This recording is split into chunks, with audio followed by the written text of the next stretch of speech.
Hey, what's up, y'all? Good afternoon. Peace and blessings. Your boy MVP, most valuable prophet, the God-fearing radical black Puerto Rican man of God for the Bones for Lifestyle, the Current Bridgeport CT. Folks, don't forget to subscribe, comment, like, and share to MVP, most valuable prophet, most valuable prophet ministry on YouTube. And I want to share something that was very intriguing, and it's also a reminder of how real we need to be in terms of our walk with the Lord. And the Lord showed me in 2 Chronicles 16, verse 2 to 9. The word of God says that then Asa took silver and gold from the treasures of the house of the Lord and the king's house, and sent them to Ben-Hadad, king of Syria, who lived in Damascus, saying, there is a covenant between me and you, as there was between my father and your father.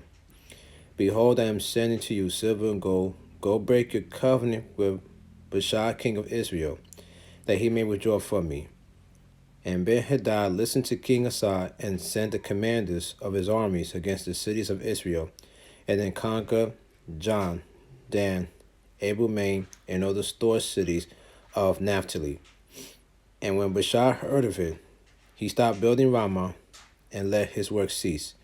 Then King Asa took all Judah, and he carried away the stones of Ramah and its timber, with which Baasha had been building, and with them he built Geba and Mizpah. At that time, Hanani the seer came to Asa, king of Judah, and said to him, because you rely on the king of Syria and did not rely on the Lord your God, the army of the king of Syria has escaped you.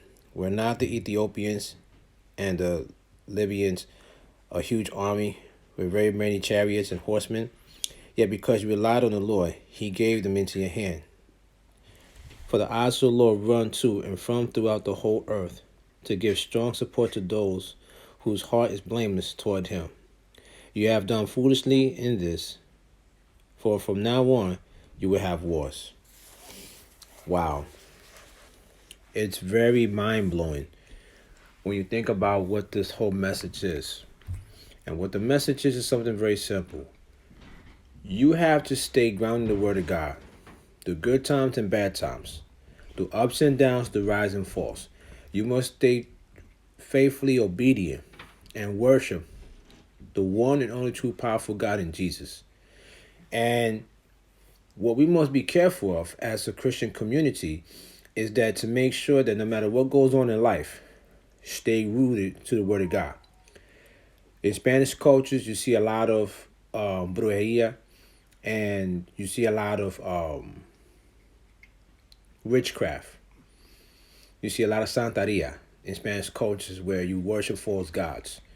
Just like you have people that have the gay flag next to a church, which is blasphemous because you're worshiping a false god.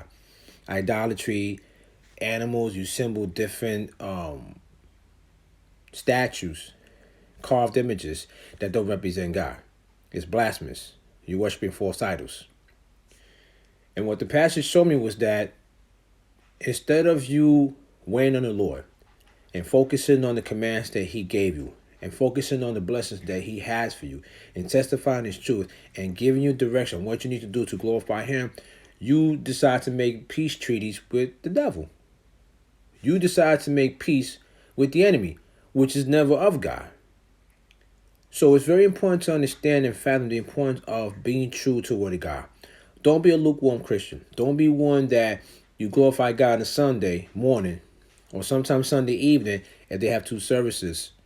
And then that Sunday night or that Monday morning, you at a bar getting drunk. And then come on a Sunday to praise. Don't do that, man, because that's phony and that's hypocritical. And that's blasphemous. So I just want to share this short message to folks about the importance of glorifying God, praising Jesus Christ, the good, bad, and indifferent. Because, ladies and gentlemen, brethren, beloved, reminder, life brings trials. We live in a sinful world. We live in a society that's very hypocritical, that's very crooked. We live in a societal genocide war zone where you look the wrong way or you walk in 3 blocks the wrong direction, you getting shot or getting killed at because you wear a certain color or you look a certain way. No matter what happens, you don't live life in fear. The news media doesn't help either. They create a lot of hysteria for folks to be fearful, to be scared, to be apprehensive. No matter what goes on, Life brings trials. Stay grounded in the word of God. Be true to the word of God. Keep to his promises. You maintain the promises of God. You maintain the decrees and the divine law that God has put in play through Jesus Christ. God will always keep his commands. God will always keep his promise. And he'll never leave you nor forsake you. Very important that we stay rooted and true to the word of God. With that being said, folks, subscribe, comment, like, and share to MVP, Most Valuable Prophet Ministry on YouTube. Love you guys. God bless you guys. Until next time. Peace and blessings. Out.